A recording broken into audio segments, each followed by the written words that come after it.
Hello my dear viewers. Today is April 5, and in my current video I would like to talk about the upcoming battles in the Donbass. This is not a military briefing.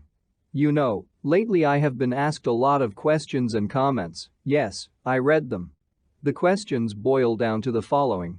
Really, taking into account the fact that you described how the military company in the Donbass will look like, what is the intention of the Russian command? In fact, it is so obvious that in general everyone understands that this is about plus or minus how everything is planned. The moment is in the details. Approximately where the main blows will be delivered, what points to achieve the goal are set. Well, and, accordingly, everything else is so obvious that everyone understands perfectly well that in the end, if successful, Russian troops will surround and completely destroy the Donbass front. And they ask me a logical question: if everything is so obvious and understandable, explain why the armed forces of Ukraine are concentrating even more and more on this territory the number of troops. Why is Ukraine dragging its troops to the front line, exposing them under destruction? The fact is that the General Staff of the Armed Forces of Ukraine is actually absolutely not sure that the Russian armed forces will be able to win this battle.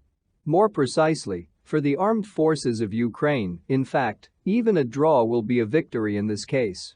Understand that if the Russian troops cannot close the encirclement and destroy a significant part of the Ukrainian military potential without suffering heavy losses, any other option will be considered a victory from the point of view of the Ukrainian armed forces. Both the General Staff of the Armed Forces of Ukraine and the political leadership of the country believe that they have every chance to block the Russian strike and thus bring this battle at least to a draw.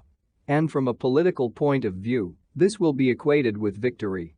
So what does this plan look like? Here we draw on the experience that we have on the example of Mariupol, where there was a very stubborn multi-week defense of the armed forces of Ukraine based on a very well-fortified area. And in the Donbass there are actually a lot of such fortified areas. Yes, they are less fortified than Mariupol.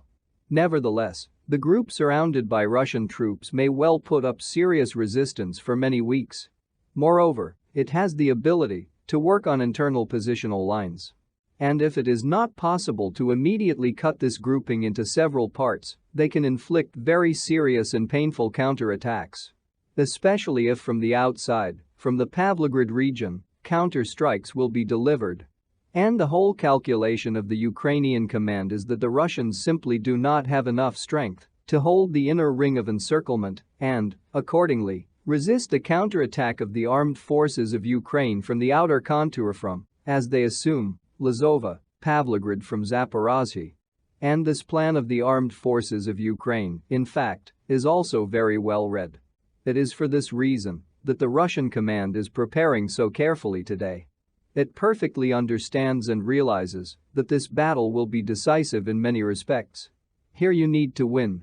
Otherwise, let's assume that it will not be possible to defeat the Ukrainian front without heavy losses, then the Russian Federation will be forced to wage war according to all the rules.